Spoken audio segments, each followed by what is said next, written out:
message, today's conversation is going to be a powerful one, and we can't thank all of you on Zoom enough for being here with us, and for anyone else who's listening to this in the future, there's a reason why your lives and our lives have intersected at this moment in time.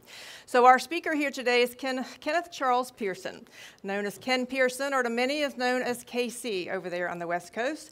And what I want to say about him before we hand it over to him is I have watched this man. He walked into this museum a little over a year ago with a dream on his heart to someday produce a documentary and a movie about the life of Walter Russell, because this was a man who was inspired by Walter and Leah Russell. He is in his 30th year as a student of the Russell teachings. He has been a beacon in the recovery community, which I'll share with you in just a moment. He spent 25 years doing production work for Disney. He's the proud father of one dad. And mostly I want you to know that this is a man who understands the Russell work at a deeper level than what many do, because he has lived the highest of highs and the lowest of lows. And I have watched the heart and the amount of energy, thought energy, that he has poured into the recovery world. In fact, what we've done is we've gifted everyone a booklet of some of his inspired writings, and we will share that with Michaela to upload on the Zoom as well. And I wanted to mention to you that being that he is very well known on the West Coast, this is his first time here on the East Coast and the first time with us here at the University of Science and Philosophy. And I wanted to mention two things. One is that he actually, if we could turn that down a little bit, this was a leader in the recovery community, a Dr. Drew Pinsky, where he said, "I've had the opportunity to observe his interaction with peers. He's an inspiration to others and commands a unique capacity to communicate the most nuanced concepts in recovery. His work has been exceptionally helpful to many of my clients." And also another one from a Denise Klein, the owner of a particular recovery center in Malibu, and said, "Ken is compelling, knowledgeable, and extremely passionate about helping people. He has been an amazing asset to the recovery field in Malibu, California. His energy is unlimited, and he will go above and beyond the call of duty. His psychoeducation material is valuable to everyone, not just addicts, as it addresses common thinking errors that affect people's thinking and behavioral patterns." It is with much joy that I introduce the other half of my heart. Please join me in welcoming Ken Pierson. All right. Wow. Thank you very much, Kimberly Faith, the other half of my heart. We met here at this museum a little over a year ago, well, I won't go into that. That'll get me all mushy. So what we will go into is I want to talk about addiction-ism and what that means and represents today. And the reason that God gave me that insight of calling it addiction-ism is because alcoholism can sometimes be a little bit of a turnoff to some people that that didn't drink too much, because of the current society in terms of drugs that are going on today are much more advanced. You've got fentanyl that's just rampant. You can't even find heroin anymore on the streets. You know, I deal with these people, and they get heroin, but it's laced with fentanyl. So it's like that bad of an epidemic. And, you know, I want to read a little bit, too, from Leah. She had talked about, Leah and Walter, in the home study course in Unit 8. Talks about, even in the 1950s, the epidemic of alcohol and drugs and what it was doing to our society. And so here we are 73 years later, and think of, in the last 75 years, mankind has progressed more in 75 years than it has since the dawn of consciousness up to 1950. So that's how much we've accelerated. And so in terms of that, addiction-ism, and why I call it that, because it covers a full spectrum of an injured brain. And I don't want to say mind, because we're in this situation at the University of Science and Philosophy. So mind is an element that is the centering between the left and right lobe of the brain, the pineal gland. And then we have our souls, which I believe is kind of in our hearts. That's where our feeling center is, and the heart works in a very interesting way. But I want to get into a little bit about addiction-ism and what it is and what I found out for me in my recovery. I had gotten sober 33 years ago. The qualifier would be that I had 7 driving under suspended driver's licenses and 5 DUIs by the time I was 27. So that's my qualifier. I'm not really a big drunk-a-lot guy, but I am a recovery guy. So what happened for me is I got sober, and when I got sober, the novelty of being sober wore off after a short period of time. I call it 90-day wonder. And after about 90 days of being sober, for me, I felt something was missing. And a year in of recovery means I didn't do any drugs or alcohol. I was going to a lot of AA meetings and 12-step meetings. And I wasn't hearing what I needed to hear to kind of fill up that hole anymore. And the hole started expanding. So the only place I felt comfortable was in meetings. But meetings are designed to teach us how to live in the world that we're in, and to get grounded in a new moral compass. And that it's not a moral conflict, because if it was, we would have stopped a long time ago, because trouble happens for most addicts and alcoholics long before we get into recovery. And it's circumstantial that we get sober. I got sober. For me, it was circumstance, 5 DUIs and jail. And I was 45 days sober, and I decided to run from the police on a motorcycle.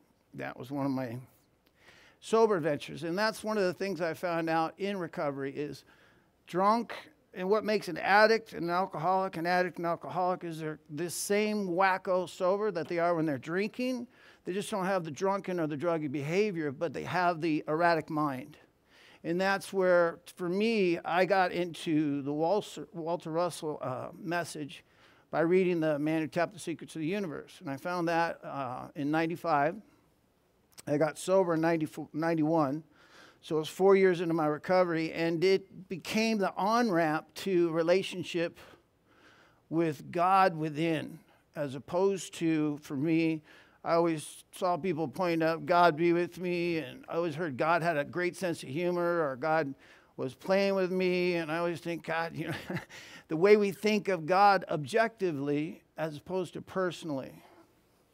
So in terms of that, I found out for me that the man that I was and that I brought to sobriety was not going to change by myself.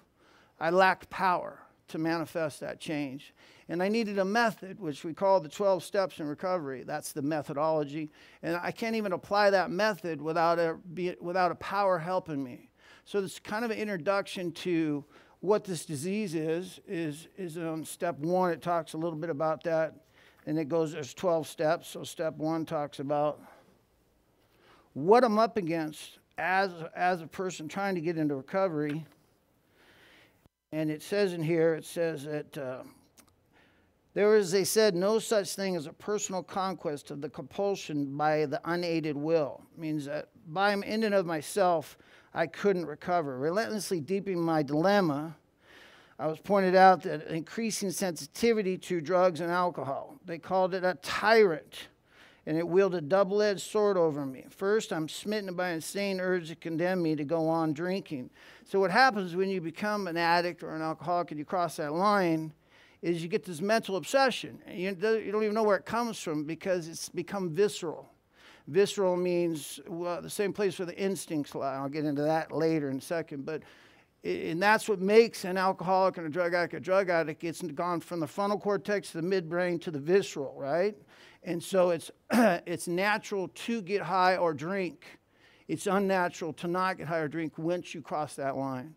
And so when you stop, what you have left is all the reasons why you drink and why you use drugs. And therefore, you're kind of nuts. To say, and you're sober nuts. So you're wondering, wait a minute, the novelty, but God gives you this grace of 3 months or so, maybe 6 months for some, I don't know. For me, it was about 3 months. And I would really notice a year in, a grace period of just being clean for me was a novelty. And I felt really good about it. But I didn't change. I went into these 12-step meetings and I was still the same guy. I was just now sober. And being that same guy, I had a mind that I would refer to. In terms of that, I found out for me in recovery that the average human being has 70,000 thoughts a day. So I know for me that I got taught by my first mentor to look at this double-edged sword. And then it says in here about that mental obsession, it's coupled with a physical allergy. That means once I put the drug or the alcohol, once I have that, I'm allergic to it. So it has this compulsion that I can't stop. Now that's addiction-ism. And it doesn't matter whether it's pornography, social media, our phones. You know that 95% of all people first thing in the morning look at their phones today? So if that isn't addiction, I don't know what is, right? So there's addiction around us all the time. So addiction-ism is now when something happens where it's starting to disrupt my life. And the idea of stopping it creates a reaction inside me, an anxiety. How am I going to live without it? How did I get here? I could do this, but the reality of it is you can have, just by quitting, can create severe reaction because you're dealing now with all those issues that you've been stuffing with that drugs and alcohol. There's underlying trauma. Most alcoholics or drug addicts come from a traumatized family life. Not all. Some come from great families, which is the riddle of this disease called ism. And what makes it, so it's important for me to understand the ism means it's happening right now. Criticism, racism, communism, if you will. It means it's active right now. It's alive. The disease of addiction-ism is alive. It's a malady of the mind. A malady means the disease of the mind. That is in step one also, is that once the malady is planted into the person in recovery, they'll never be the same. And the malady being that, drunk or not, I still have this broken mind, this broken brain. And I refer to it and live through it all the time. My story's in there. And a lot of times in recovery, you hear a lot about drinking and drugs.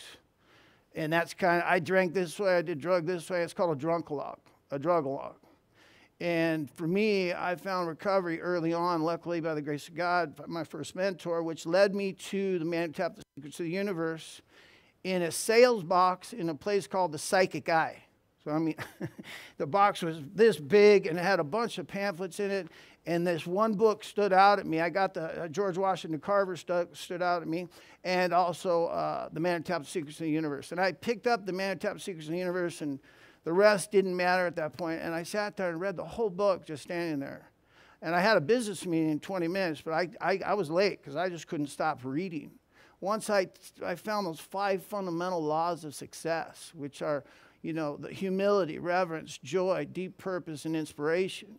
Those things mean something or they don't, right? They're just words. I found out if I don't apply them to my life, which really means to my mind in the moment I'm in, then I'm going to be the same man sober that I was when I was drinking and using. And you see that a lot. And in recovery, oh, there we go. There's that thinking process. So up here you can see a calm thought. The top one would be kind of a natural, a wave, a balanced thought. The second one would be maybe an active but balanced thinking mind. And the third one represents chaos, right? And that's why my past will be my future if I keep referring to it. And in addiction-ism, we have a tendency to live in our past, constantly referring to what happened when I was a child, what happened when I was getting loaded. And so the problem is that reactivates cell memory, right? The brain records that are there. And when they activate, with them comes emotion. So I found out in recovery through this message of the University of Science and Philosophy and Walter Russell was thought, feeling, action. That's how human beings work. At 70,000 thoughts a day, I mean, can you track the ones you've had in the last hour? It's roughly 1,500. Can you remember 1,500 thoughts in the last hour for yourself? So I know for me right away that lack of power, that's my dilemma. There's no way I can track that many thoughts. And they're injurious. So what I can do is track my feelings, though. And that's what feelings are for, to help me to register what my thought life has been today, right now, up to this moment. So if you feel good, you're probably having some good thoughts. And if you feel bad, you're probably having some bad thoughts. Not probably. For me, it was an absolute, right? Thought, feeling, action. And then I have this other thing that I'm up against, we're going to get to in a little bit, called the instincts. It's instinctually natural for a drug addict and alcoholic to get loaded. It's become an instinct, right? So you've taken and transformed something in the visceral part of your brain that wasn't meant to be transformed. I also found out, Dr. Drew had shared this with me, that 85% of all alcoholics and drug addicts have a protein within the visceral part of their brain that's a high driving mechanism. That's why there's a statement in recovery that alcoholics and drug addicts have a higher earning potential than most when they use that drive correctly. So it's that desire to drive race cars, excitement, the things extremes. And I think that nature does that so we break the mold all the time. And so here you have this group of people that are really smart. Most alcoholics and drug addicts, quite frankly, can be very intelligent people if they use their brain and their mind correctly and be taught to. The most important thing is all about a new character. It's all about building a new character with no reference to the old. And in the 12th step, the very last one, it says, having had a spiritual awakening as a result of these steps. So that means the prior 11 steps, something has happened. You had a spiritual awakening, which is another way of saying, I have a new way of thinking, feeling, and acting. And it's come from the first 6 steps are all about this old character and finding out how it operates. An inventory is for the purpose of discovering the thought life. And I don't even think they knew that back then, but that's exactly what happens. And I'll tell you a little bit about that in a second when I get to instincts. Right now, what I'm trying to do is get across about this disease. It is a disease. It is a mental illness. It doesn't mean we're crazy or people who are addicts or alcoholics are crazy at all. Matter of fact, many good people manage it. It's called manageable alcoholic. Drink alcoholically, but show up at work and they don't miss things. Alcoholics and drug addicts have a tendency to crash and burn and circumstantially end up like me in recovery. Some people, what they call, manage their drinking or their drugs, but the reality of it is there's still that trauma inside. They're still blocking something. And if you take that drugs and alcohol away, what you have left is a broken thinking mind and an inability to access something greater than themselves. That's why in recovery, step 2 says we came to believe that a power greater than ourselves can restore us to sanity. The reason it's a power and not God is because most people come in with a God that's broken. So you have to reconceptualize God, which we will talk about the omnis at the end of this, of what that means, which came from this message at the University of Science and Philosophy of the 3 omnis. And so what happened for me is I read the Man Who Tapped the Secrets of the Universe. That led me to come out here in 98 and come to a twilight meeting at the Holiday Inn for a weekend. And I got to wrap it up here. So in wrapping it up and summarizing it is recognizing I have a mental illness and that in and of myself, I lack the power to identify it, treat, expose it, right? So I can admit I got a problem, but I can't accept it. And that's where the difference between admit and accept comes in. Sounds like I know. I read admit, right? The first step says, who cares to admit complete defeat? In terms of that, admit seems to me like understandable, right? But when you look in the dictionary, it's something done with reluctance. So when they wrote that first step, they knew that you were going to come in here saying, oh, I'm ready, I've whooped, I've been beat. But there's reluctance still until you accept your devastating weakness and all its consequences. Of real happiness will know none at all. This is in the first step. So in terms of that acceptance, right, that's an act of our own will. In order to have that relationship with God, it's going to be an act of my will to seek what that means and learn from others. How do you connect? So we're going to move on to the second phase. We got 4 phases of this workshop we're doing right now. And the second phase, oh, there's the instincts. Okay. There's the instincts. So now, as I was saying,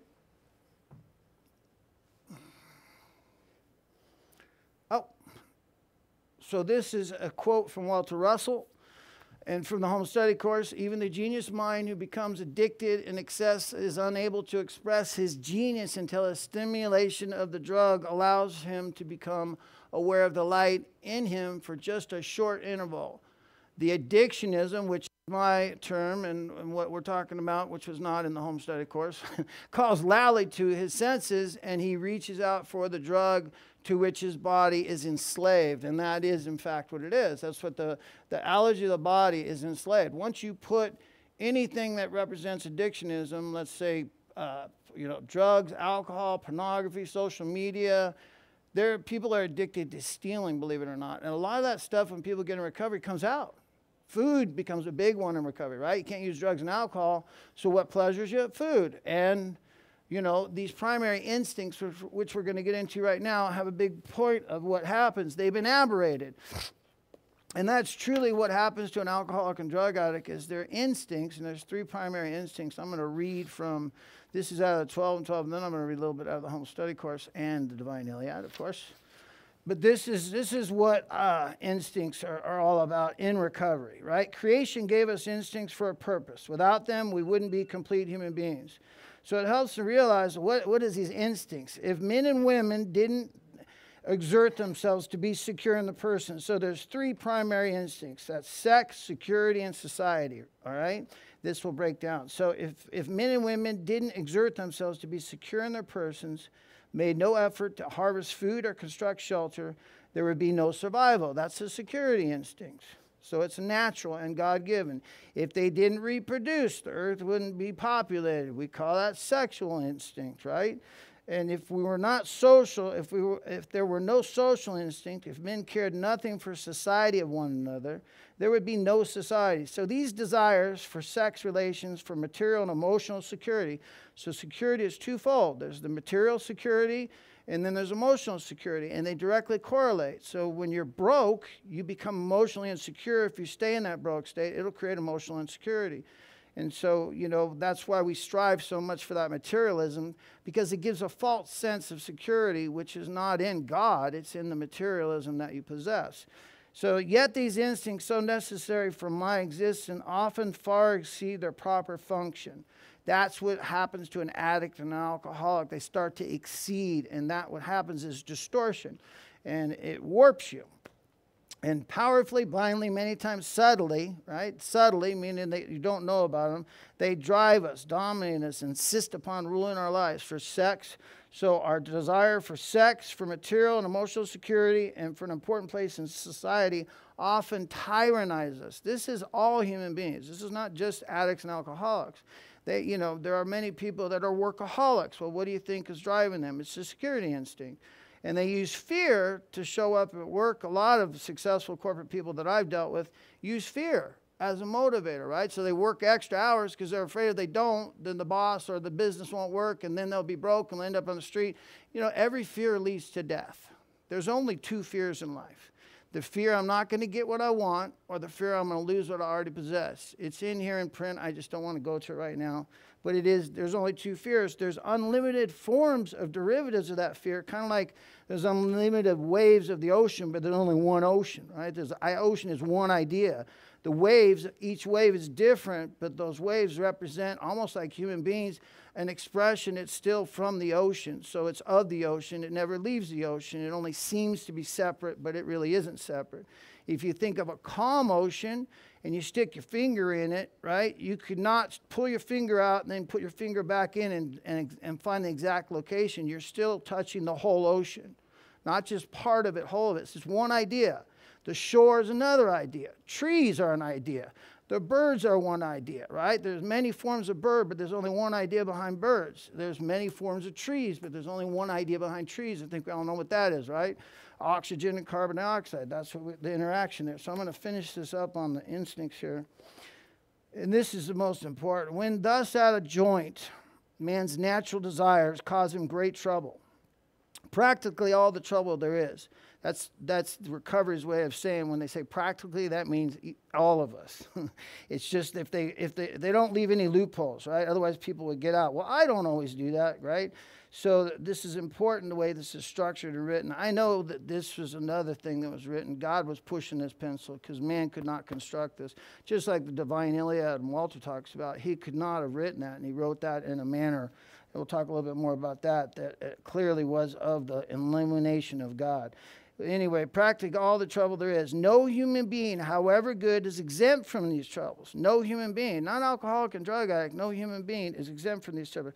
This is the most important part. Nearly every serious emotional problem you have can be seen as a misdirected instinct. When that happens, the great natural assets, the instincts, have turned into physical and mental liabilities. So those instincts for sex, security, and society, you don't think about it, right? Instinctually.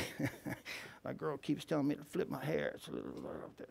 Everything looking good. Anyway, instincts for sex and security and society are important to recognize in recovery and for all human beings. This is another thing I want to read in terms of what I'm reading from and why it's not just for addicts and alcoholics, and it's here on page 16. It talks about what this is, who this is for. It says, In here it says, many people, non-alcoholic, report that as a result, there's Al-Anon, there's Alateen, there's all kinds of places that are many people that are not alcoholics and drug addicts report as a result of the practice of the AA steps, they have been able to practice the 12 steps, meet other difficulties of life. They think that the 12 steps can mean more than sobriety for problem drinkers. They see them as a way of happy and effective living for many, alcoholic or drug addict or not. So it's telling you it's for anybody and everybody.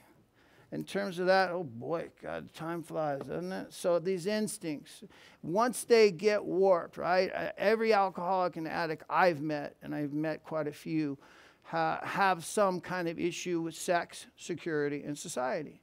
And what that inventory process is, which is a big part of recovery, is learning how do I function? Why does my brain go in the gutter? See, I got a mind that's never satisfied. I always want more. I get a new car, 90 days later, I want new wheels and rims. You know, I see someone with a great sound system, you know what I mean? Now I want that sound system. But when I first got the car, it was perfect. I loved it. Man, it's great. I'm so content. And then all of a sudden, I need more, right? That happened for me with women. 90 days, they were great. 91 days later, I started seeing, you know, wrinkles and pimples and things I didn't like. And I do that with people. People are great. I get a friend. 91 days later, I start seeing their flaws. And I don't realize it's because I got this mind that defends itself. And the way it defends itself is tear the world down and make it a bad place. So that's why I'm so messed up. I live in blame, right? And one of the principles in recovery is we have to remove blame from our thought and our speech. And that's all about balance, which it talks about here in the Divine Iliad, where we have to, it's nobody's fault. And you know, so many times we come up and we, oh God, why are you doing this to me? And I always laugh and go, so God stops the cosmic clock for me, right? To only deal with me, test me, or has a great sense of humor for me. But everybody else is just on hold while God's messing with me. You see what kind of mentality that is? And it realizes that that's not the way God's laws are already set. That's like saying I can ask God to eliminate gravity or add more gravity. And gravity is a law. It's one of the laws of nature that we have to live by whether we like it or not. So in here, Walter talks about without any exception, those who have broken law have been equally broken by the law. Well, alcoholics and drug addicts and people with addiction-ism are violating the law of balance, the law of rhythmic balance interchange in your own life, right? That law of a peaceful mind. Why can't I think good thoughts about you when I meet you or see you? Why can't I see your assets? Why can't I take inventory? Why I have this ability to find out what's wrong with anything or anybody. I can take everybody's inventory in the room in 5 minutes. And I know and I only see your flaws, right? I live in a world where, oh my God, we could use that scale. Do we have that scale image? I think we didn't bring it, did we? The scale, the give and take.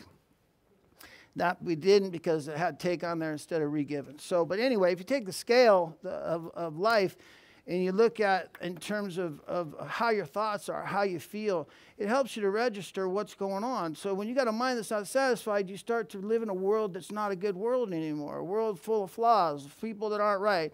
You know, I get in freeway traffic and I'm a civil engineer and thinking how they should have designed the freeways differently. This is ridiculous. It's bottlenecked. They're creating traffic jams. Why are they doing that? I go into anywhere and I find what's wrong, you know. It's the 12 roses, one is ugly and 11 are beautiful, but I only see the ugly one. That is part of addiction-ism. That's part of an injured mind, right? Seeing 11 beautiful roses is a virtuous moral character, and that's what needs to be built in recovery, is a new character. And in order to do that, we have to expose those instincts and how much sex has hurt me, right? We all got sexual secrets, right? Think about that for a second within your own self that you don't want to talk about. And yet you need to, right? No more secrets is a part of recovery. You got to get your secrets out. And, you know, I've heard so many inventories and secrets that you know, I'll never forget when my first mentor, I told him my secrets. He fell asleep on me. And I was so reluctant to say it all, right? I didn't want to say it. He fell asleep and realized, man, it didn't mean anything. It was me that gave it weight, my secrets, and thought that they were that I couldn't tell anybody. And once I got them out, then all of a sudden there's this common denominator happens. When I don't have any more secrets, I connect to all human beings. It's hard to see us all as one, but if you can see the ocean as one, right? Think of it flat again. And now you see man and woman, we're one. We're one. We are all one. All birds are one. All trees are one. All human beings are one. And that's why we hear in this message from the University of Science and Philosophy and the Russell's work is that when we hurt one man, we hurt all man. And that means man and woman, not just man. And when we help one man or woman, we help all mankind. We are all one. It's hard to see that, but here's the best way I can correlate it for you. Imagine someone going down the ocean and living for 20 years on a boat. Then you bring them back into the land. What do they call that? What happens to them after a little while? They get land fever. And they want to go back on the ocean. They weren't born on the ocean, but they think the ocean is my home. This is where I live. They've been patterned by it, right? Because they spent time around it. So that's the thing, that we're all patterned by our environment. It doesn't mean we live there, we're born there. We're just patterned by it. But because everything is trying to become every other thing at the speed of 186,000 miles per second. That's what we call the speed of light, which Walter Russell refers to as the speed of reproduction, the echo effect, if you will. Everything is trying to become every other thing at that speed. So you're not born in the ocean. You've been patterned by it because it becomes a part of you, and you become a part of it the more you're there.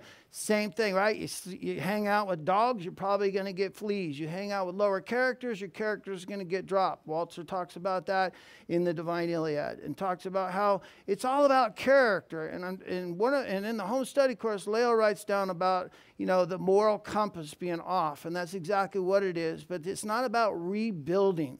It's about a new character. And that's what life is about, right? When I hit a wall and it isn't working out, and I've reached a point of unhappiness. There's a stage at which this happens.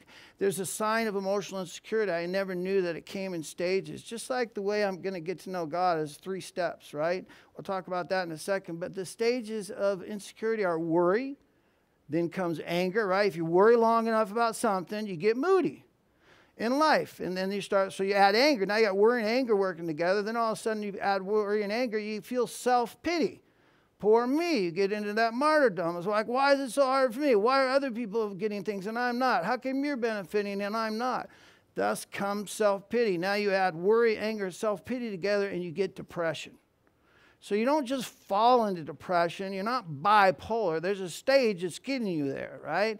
But we use these terms. I never forget a doctor said, you got IBS, which means we don't know what the hell it is, but you got stomach issues. And the same thing with ADD, NDD, all these acronyms. Really, I'm sorry. Bipolar is like, it's a part of an emotional trauma that it needs to be exposed and can be exposed as you build a new character that doesn't have bipolar. You weren't born bipolar, right? You became bipolar.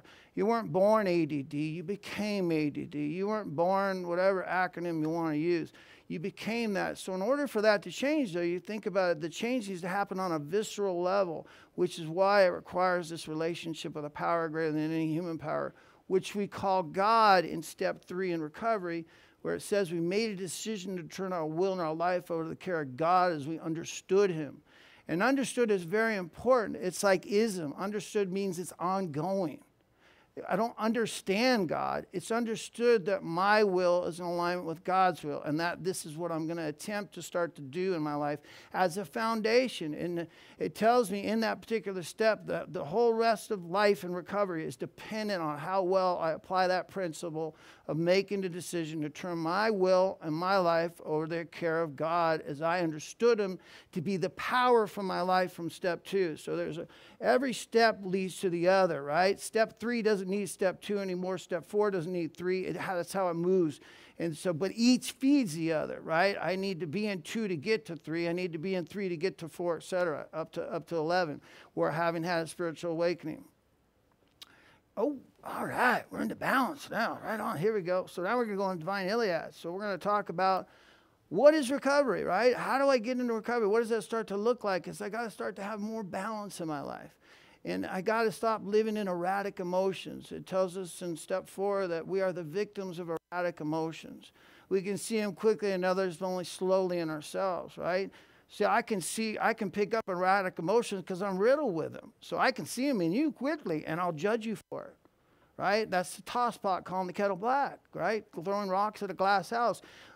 Addiction-ism lives that way because we're hiding something. And so we must see your failings because we feel so insecure and low about ourselves. That's why we're riddled with insecurities. And we end up depressed type of people, right? Bipolar. We're either the loud, noisy person or we're completely shut down. It's always extremes. That's an indicator of addiction-ism, is when you have extremes in your life. Thank you.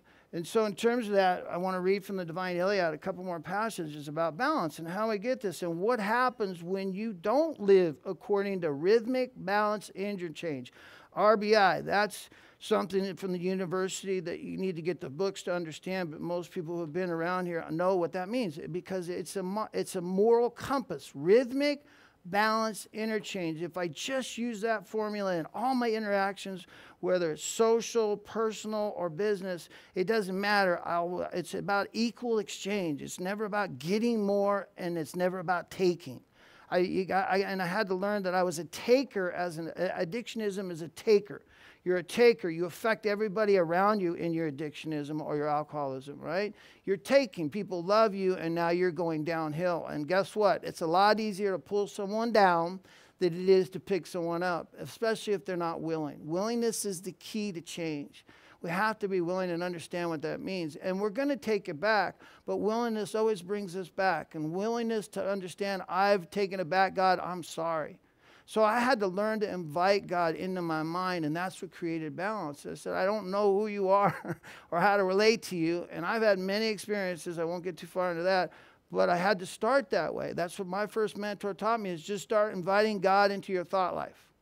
And when you see, and what happens is by that invitation, I started becoming aware of distorted thinking, of unreasoned distortions of judgment, aggressiveness, always looking at what's wrong. I got a scowl on my face, you know. You want to talk about tough? I'll show you tough, right? I got that attitude. But I don't got the, want me to show you love? I'll show you love, right? That's the way I need to be. That's that new character, is becoming a giver instead of a taker.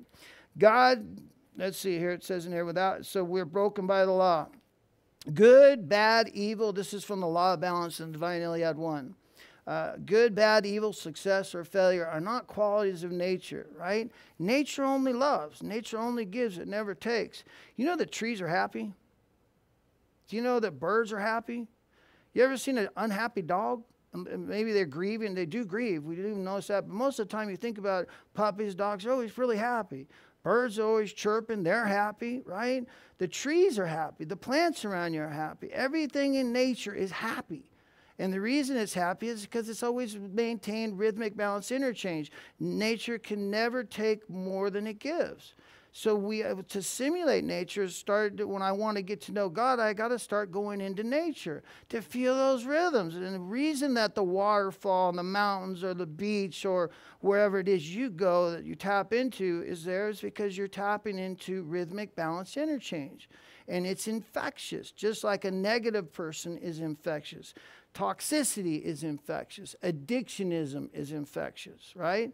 And it doesn't matter what you do. We talk about now with these kids, if I had grown up with the ability to get on that online and get pornography, I'm telling you, I would be a mess. In terms of that, I already had to deal with sexual stuff as I changed the character that I had become. But reality of it is today we have an epidemic called pornography. And the kids are getting hooked on it fast. And what's happening is these younger generations are stoic. You ever know? There's no emotion. They're just dead inside. And the reason is because pornography desensitizes you. That's why they can't. And then they get in a relationship and meet a nice girl or a nice guy, and they can't enter into a relationship because they're desensitized. They don't know how to have sex without pornography. So this is something that gets introduced into the relationship, and now you both become hooked on pornography in order to achieve that ultimate goal that we like to achieve in our sexual interchange. So in terms of that, I had to realize that right now it's like this is something worth noticing, just like the epidemic of these phones. We're all addicted to this stuff. We're addicted to digital media, some form or another. Except if we learn to keep things in balance, then we don't have to be addicted. It's always recognizing, you know, I'm doing this too much. I need to back off. That's what's called a moral compass. This is something that addicts and alcoholics lack. And that's what the new character is about. It's about building a character that's a giver, not a taker. that lives by ethical codes, which really starts from step 7 to 12. Those are all about the new character, right? The old character is about 1 through 6, and 7 through 12 all about building a new character. Step 7 says, we humbly asked him to remove our shortcomings, right? And what we're humbly now humility is being introduced. The basic ingredient of all humility is the desire to seek and do God's will. That comes out of step 7. So that principle means that now I've become a character that's desiring God's will, not before I asked for God because I needed God, because my mind would always go in the gutter and I would always worry about money. I would pick the wrong people sexually. I always entered in through the physical portal. And socially, I was always wondering if you were looking at me and how good I looked or how bad I looked or if I looked weird or didn't look weird. I was overly sensitive to social consciousness. So all 3 of those instincts became injured. And once they're injured, there's no one, it's like a warping of a wood, right? We have a warped mind. That's what alcoholics and drug addicts have.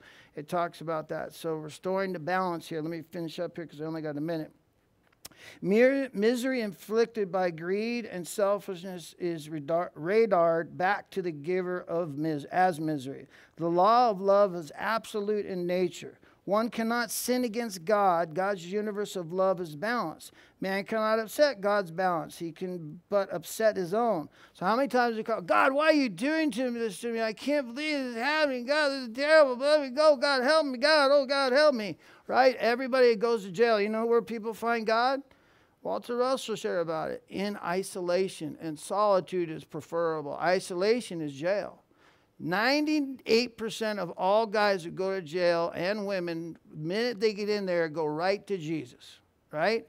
And then when they get out, they leave Jesus in jail and they come back to that old character. That's how quick it returns. That's the ism, not a wasm, right? That's what it means. Ism means it's happening. It's never a wasm. Once you're injured, you are not going to be uninjured. You now carry that with you. I am one thought away from being that old character. One thought.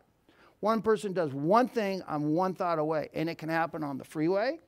It can happen in a business meeting. It can happen anywhere. One thought, and all of a sudden, I become a character that's that jagged line. I become that character. Okay, now we're going into thinking and balance. Oh, cool. Okay, so we did instincts. Cool. What?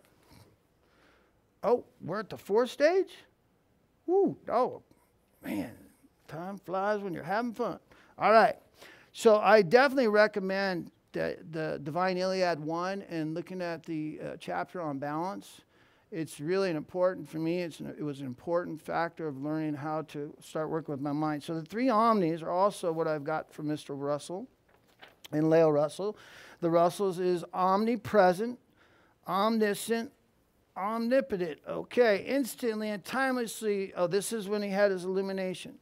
Instantly and timelessly knew the still undivided divine light of God, which is the fulcrum of life and power. Also, I knew the heartbeat of the divided light. So you got the undivided and the divided wave universe, which manifests love, life, power in matter. That's what we call duality. And I also knew that mind, which is undivided, and soul, which is undivided, and God, which is undivided, were one. Get it? Undivided. That's the only way they can become one, not 2. Invisible, omnipresent, omniscient, omnipotent, creator of all visible things and all the universe of mind, which God is. And that is exactly, for me, the stages of how I built a relationship with God. I started with omnipresence, right? And in omnipresence was the ocean. We'll start with the ocean, right? There we go. So there's the surface of the ocean, right? You look at that. Can anybody point to where the beauty is in that sunset and in that ocean? Can you point to it? Is there a place that would you say that's the beauty spot? That's the beauty spot? It isn't there because it's something you can know, but you can't see beauty, right? I love being in the ocean, but can you point to what I love about that ocean? You can't. I love the ocean. That's, again, an undividable quality. There's things that we can know, but we cannot see. And that which we see is the infinite complexity of duality, which we will never know, which is our bodies. You can see my body, but you don't know that I got a bad hip right now and I'm in pain, right? But I could tell you that. Now you know.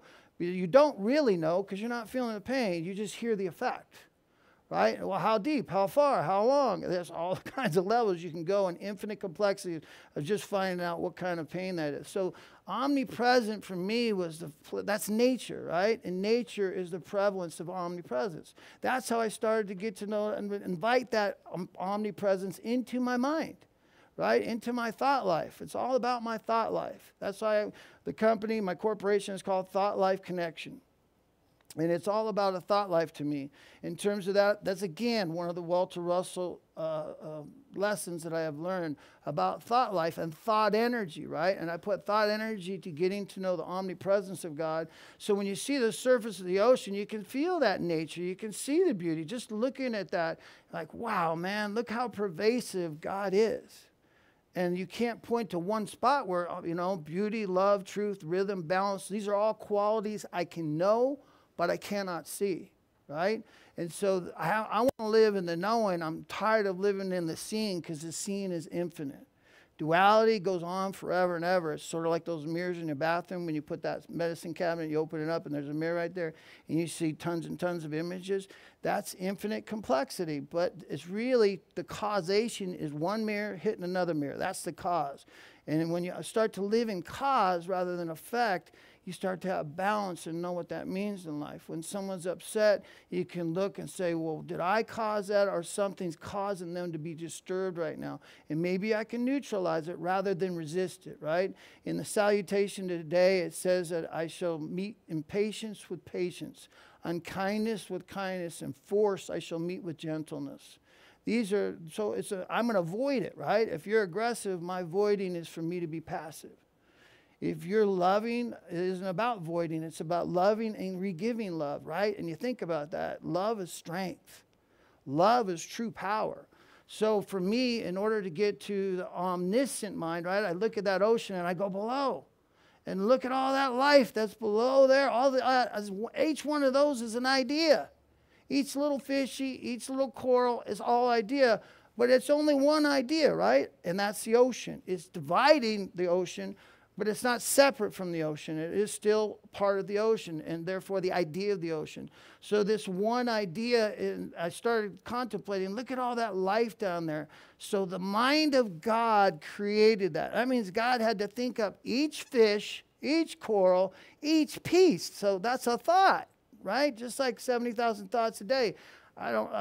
Lord knows how many God has, that's for sure. I don't think there's a limitation, right? Because God, within God, is all idea. Not one, all idea. It's like that ocean when you touch it. That's what the idea. So if you want to know something or learn something, I found out, all I got to do is start contemplating the idea behind a tree, right? What's the idea behind a tree? Everybody here knows that, right? The idea behind a tree is that tree radiates oxygen, and I breathe in oxygen for life, and I breathe out carbon dioxide for death. So life and death are all happening in the same moment. I desire death, you desire death, we all desire death just as much as we desire life, right? In breathing life, out breathing death. They're sequential and simultaneous at the exact same time. So really, death is not something to be afraid of. You're living in it all the time. When you go to sleep at night, you're not aware of your body. That's another way of saying you're dead. If you have no bodily awareness, then you have nothing left but consciousness. Consciousness never sleeps. That's the mind. The mind is always there. So we go from omnipresent, right, which is the surface, which is how it represents such beauty and such paramount. Then I go below the surface of the water and I see, man, idea created that. God's mind created all of that. That's beautiful. And then I look and I think, when I put the omnipresence and the omniscient together, I can now start to feel true power in life. I feel the sense of anything's possible when I tap into the mind of God. I can collect any idea I desire. All idea exists in one place, and that is in the mind of God. We are God. That's the riddle. Think of the drama of creation. How much time do I have left? 4 minutes? Psst. 4 minutes, huh? See, I don't feel like we should just sit here for 4 minutes and absorb everything that was said. Okay, omnipotence. So in terms of the omnipotence, that's where I start to have power in life. And it's not my power. It's a power that I access by desiring to be one with my Creator, with God, with divine mind, with creation, whatever you want to call it, but it must be understood. I found out, and that's why step 3 talks about it must be understood by me, not you. I have to have a living God. That was my problem. I had heard about a praying God, right? You pray in the morning, you pray at night. In recovery here, I wake up in the morning and I ask God to keep me sober today, and I go to bed at night and I thank God for keeping me sober all day. And you wonder what the hell happened between morning and the night. That means the only thing left is me and this broken mind. I've asked God, but if I don't have a living God right here, right now, in this room with me, sharing, giving me the words to say, giving me the ideas behind what's being said, then I don't have it. If I'm not in recovery right now, then I don't have recovery. If I'm not happy right now, then you're not happy. It's always about the now. That's all you ever have. And in recovery, we learn that. We learn about how can I change? I do it right now. Don't worry about everything changing later. Just live in the now. Do the best you can for the change you can make right now. That's every human being. Work on being happy right now if you're not happy. How do I do that? I just said it. I can't capture those 70,000 thoughts, but what I can do is look at my feelings. My feelings are telling me the byproduct of the thoughts that I've been having. So like Sam, Mr. Spiker, always has such a wonderful countenance. That's the spirit within, because he's such a kind, loving man. So we know the thoughts that I believe and know that I tap into, the thoughts are loving and kind. And his wife is the same way. Man, Martha is just, these two are amazing people. Sam was the one that read that poem, the beginning of that poem. And, these two people have touched me. And I've been studying this message. I'm going to wrap it up with this. I've been studying this message for 30 years. And, here's power. So this is what we talk about, right? There's the calm ocean. Now, if that boat, right, hits that wave, those waves are still that calm ocean. Without that calm ocean, those waves don't exist. Those waves can only happen from that stillness. That's called equilibrium of life. That is where God lies. God lies in stillness, not in motion. Motion is effect, and stillness is cause. Sound comes from silence. Motion comes from rest, not the other way around. So what this is helping me to understand is that when I go through these extremes in life, I run the risk of tipping over, or I can run a balanced life. And you can see how the boat goes up and down and over the waves, and it's big enough. A big enough wave can take that boat and break it in half, right? And it has many waves around it, but you can't say which wave broke that boat in half. You can't identify it. It's just super wavy out there on the ocean, right? You can't say which wave actually broke it, because they're all working together to turn that boat over if that's what happens. A tidal wave is accumulation of many little waves gradually getting momentum, and that can be a shock wave effect. It can happen from an earthquake, but it starts with a rumble, and then that rumble becomes a wave, and then it mounts and builds until it releases, right? And thus, this is the same thing in life is power is rest. That's where I got to get to rest. It's quieting down those 70,000 thoughts. I lack power to do that. I lack God if I don't access God right now. It's always about now, right? I got to bring God. I walk through every door. I don't have to. I know that I'm bringing God with me. I'm not looking for God.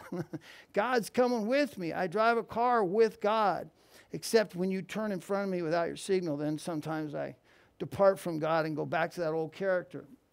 I'm joking. That is a little bit of a joke. This is where I realize that, God is unchanging. The undivided universe is where all power is. The unconditioned universe, and it sounds confusing, but if you really look at this, right, I start to live in truth and love, and that gives me some power. And that truth and love that I'm starting to live in, which means I'm learning to be self-honest to self. I'm telling on my mind to advisors when I go in the gutter. I've been having a bad thought life lately. My thoughts taking me down. Now I'm getting to the truth of who I am and what's causing that. The effect of being depressed has nothing to do with the cause. The cause is where the treatment comes from. I got to find out what's causing that. The truth set me free, right? Why would it? We're talking self-honesty, self-truth. We're not just talking about saying the truth and about the fact that I took money or didn't take money, or you gave me too much change, or that's all good stuff, don't get me wrong. But we're talking about self-honest to self, and imagine that for a second. Can you be self-honest to yourself? That is a skill learned. That's something I had to learn. With that comes love. Love for what? To realize everybody has a little off day. Everybody can go a little haywire. So I start to understand love within myself, realizing I go off sometimes. But I can always come back to God. I can always invite God back into my mind. Hey, God, I used to use triggers when I first started. I would, every doorway I walked through, I would say, hey, God, be with me now. And my mentor, he was a mechanic, and he would say he'd had to check his watch every 10 to 15 minutes for the timing, right? And he would check, if he hadn't checked in with God, when they looked at that watch, that would be his trigger. Find triggers. I had to find triggers that awaken that invite God in. Everywhere I go, not just one place. So those triggers become real important. Those are triggers of love. And when I tap into God, I'm no longer upset. That worry goes away. That scattered, jagged line of my mind starts to become a rhythmic, balanced mind by just inviting God in, which God is love and light. Right? The light is what creates duality. Love is the cause of that creation, the expression of love. So when I live in truth, I now can find love. Love gives me power. Power then motivates me for more. I want more. I can only get more through knowledge. I got to educate myself. You got to become a reader. You got to start contemplating. This quick read stuff is for the birds, man. They're talking about now that you can't even capture someone for 3 seconds online. Otherwise, if you don't get a hook on them, they're gone. All these young people, they just want a synopsis. Just give me just give me the down low. I don't need the whole rhetoric. And there's the difference between quality versus quantity. It's a qualitative conversation versus a quantitative conversation. They see it as too much. I just want just give me the facts. Just the facts. That's not knowledge. Knowledge then, think about truth, love gives me power. Power gives me the desire for knowledge. Once I have knowledge, I start to have a balanced life. Once I have a balanced life, my spirit becomes now the driving force for my life. That spirit that I've always wanted to express, that spirit of the dreams, to play music, to become an artist, those things I couldn't think I could do because it wasn't in my blood or DNA or in my family, were all lies. Da Vinci and Mozart, that wasn't in their blood or family. They desired to know music. We all have that capacity. That's the truth. And that spirit allows me now to enter my mind, right? My mind can now be a tool to do productive things. And thus, all of a sudden, when I add all that together, I start to realize my Father and I are one. That's what it means, is how we find God as oneness, is we build it. It doesn't just happen because we say it. We have to live it. We live in truth and love. That gives us power. Power gives us desire for knowledge. Knowledge creates balance. Balance creates more awareness in my spirit and my mind to be at one with God, the fulcrum of life. So now I live in the God mind, no longer the sensed mind, the sense self mind. We all have that within us, right? You think about what separates the left side and the right side from your brain. We call it an equator. Well, that's where God is. God is in that equatorial line in everything in life. Male, female. You would call, when you put life and death together, what do? You get endless repetitions of cycles. And the same thing happens everywhere in the world that we live in. Everything is duality, right? And it's always male, female. The God mind is singular. Getting there is a building process. And that's probably the best way I can say it. I think we're going to end on that. That's pretty good there. Okay, there is a definite relation between the addiction-ism, or replacing it with alcoholism, of a community and its intellectual decay. Addiction-ism, we are decaying our younger generation. I live in Charlottesville, anyway, and you look at these kids, I walk around the campus, they never look up. They all got headphones on. They walk around, they never look up. You can't, there's no hi, hey, how you doing? It just blows me away. I'm sitting there, I tell Kimberly, how is this younger generation, nobody says hi. There's no human connection anymore. Where did it go? What happened? People are the most important thing in life. All we got is people. You know what we leave with? The relationships we had in life. We do not leave with the U-Haul, right? There's no U-Haul on your casket, right? You don't get to take all this stuff. It's just clay of earth, and it will remain clay of earth. All of that you have. So what you end up leaving with is the people you love and care about. That's why people are so important. Why, when we get to that third cycle in life, people and love become important in relationships. Well, don't wait till the cycle. Start young, man. I've been working on this since midlife, since my early 30s. I've been working and trying to live by the principle of love, And the key to life is personal relationships. That's how I can meet people that are wonderful. I sit in a room full of people that are my family. I'm from the West Coast, and my family's been on the East Coast the whole time. It just took me a minute to get here, about 30 years. But I made it, right?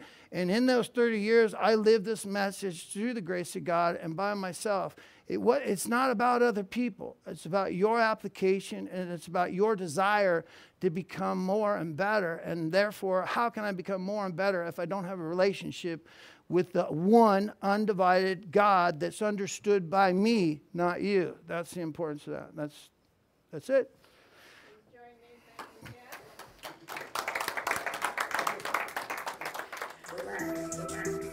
Acclaimed.